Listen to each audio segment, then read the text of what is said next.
the Houston Rockets. I'm looking forward to it. Crazy last couple of weeks, but I'm glad it's over with. And you knew before, right? I had an idea, but I didn't know exactly when it was going to happen. You know, when people could just hang your career in the balance like that and just choose what they want to do with your career, it's a nerve-wracking feeling, but being able to kind of dictate what you want to do and then being with a team that values you, and I'm looking forward to it. Did you have a hand in this? Most definitely, yeah. I mean, they asked me where I wanted to go. Some of my destinations, I gave it to them, and here we are. How dangerous are the Rockets going to be now? Won 50-plus games last year, played a great season. But all this stuff takes time and work and effort and execution, so we'll see what happens. All right, so again, here's the specifics of the deal.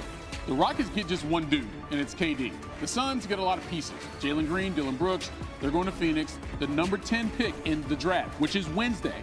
And then the Suns will also receive 5 second-round picks, the last of which is all the way in 2032.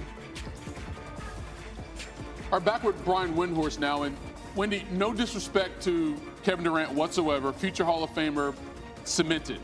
But why were the Rockets willing to give up so much young talent and draft capital to acquire a guy who's about to enter his 19th year in the league? I don't think they did, Michael. I think that the Rockets couldn't say no to this value. Now, look, you and I and the Rockets front office could have a dispute about ranking their young players and their assets. But, you know, you've got Amen Thompson, you've got Alperen Şengün, you've got Tari Eason, you've got a couple of the draft picks that they have, you've got Jabari Smith Jr. I don't think any of those would be ranked ahead of Jalen Green. With all due respect to Jalen Green, who's a fine young player, they didn't have to give up any of those pieces. They didn't have to give up the 2027 and 2029 Suns picks that they have control over. They didn't have to give up the 2029 Dallas Mavericks pick. They were able to really keep basically a majority of their top 7 to 10 assets while adding a player who could be a perfect fit for a team that needs an offensive spark plug. I think they kind of held the line here. And I know that the 10th pick in this draft is a quality piece. To be honest, I didn't even mention Reed Shepherd, by the way. He would be in there too. The Rockets were considering moving this pick anyway because they didn't even have room on their roster for another young player. So I think the Rockets couldn't say no to this value, and the Suns probably wanted there to be more of a bidding war, but because Durant made it clear he only wanted to go to a certain subset of teams, there really wasn't an open market. The Rockets moved in and took advantage with what I think is a very good value deal. So the Rockets see the window is now, and Kevin Durant may be the guy to get them back to the NBA Finals. Brian Windhorst, there in OKC. From All-Star Kevin Durant to the Rockets for Jalen Green, Dillon Brooks, first-round pick in 5 seconds. Houston, Kevin, was second in the West, but lost in the first round. Now let's bring in Tim Legler to get his reaction. Tim, obviously a lot of people blown away about this trade, but I want to know the fit that Kevin Durant has with the Rockets right now. How do you view it? I think it's a perfect fit. I think when you looked at the Houston Rockets this year, number 2 seed in the West, but I don't think anybody really viewed them as the top threat to the Oklahoma City Thunder. I think there was a significant gap there, and the main reason we didn't view the Rockets that way, they didn't have an answer in close games. They didn't have that guy that could basically beat any type of defense that's in front of them. A consistent, efficient alpha at the top of the food chain on their roster offensively. They sort of did it by piecemeal. Well, they've checked that box. Now, Kevin Durant can still do that. Incredible run of efficiency he's had now throughout his career. You put him with a great defense, an elite coach. I think the Houston Rockets now have absolutely helped elevate themselves in the Western Conference, where maybe now going into the year, we do consider them the top challenger to OKC. All right, we see the shortest odds to win next year's title. Let's talk about this year's title. Game 7 tonight in OKC as you get ready. Pacers coming off their best performance in the finals in Game 6. They were physical, they were relentless. So this is a chess match. Legs, how do you view the counterpunch that has to be made by OKC tonight? Well, look, here's what's going to happen. Indiana in Game 6 think they found a recipe to how to guard this team. They basically made a commitment that they were not going to allow Shai Gilgeous-Alexander and Jalen Williams just shred them at the point of attack and live in the lane and constantly collapse their defense. They did that by sending a second defender and chasing them the entire time when they came off screens. They also overloaded to that side of the lane when they drove, and as a result, Kevin, they forced kickouts. And they want OKC, and they will dare OKC to make three-point shots. And we saw what happened the other night.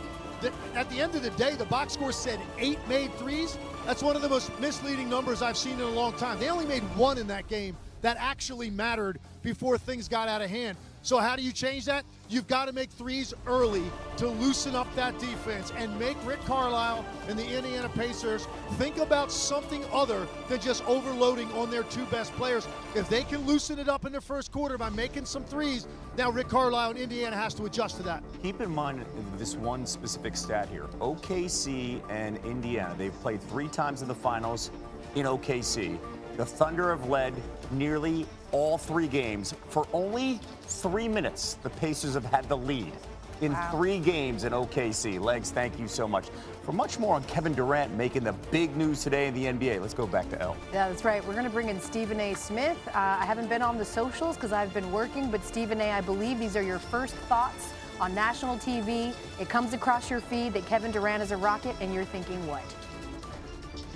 I'm ecstatic. I'm ecstatic for the Houston Rockets. I'm ecstatic for him because I think he's back in the championship equation. We keep forgetting that because of the lack of success that the Phoenix Suns have enjoyed, and he has enjoyed over the last several years, that this is one of the greatest players to have ever played the game. He's instant offense, and in his 30s, just like he did in his 20s, still averaging 27 a game, still shooting over 50% from the field, still shooting nearly 40% from three-point range, nearly 90% from the free throw line. He is instant offense. He's 7 feet with a 7'6" wingspan, with ball handling skills, a mid-range game, a three-point shot. He can finish in the open court. He can do it all, and he's a bona fide #1 option. So any team would love to have that. But if you're the Houston Rockets, you especially were desperate for that because you know that you're exceptionally well coached. You know that you have a lot of good players. You have a young star in Amen Thompson who can do some things. You got a champion in Fred VanVleet. But what you were lacking was that bona fide #1 scoring option. That when all things fell apart, you can hand them the ball and say, take me there.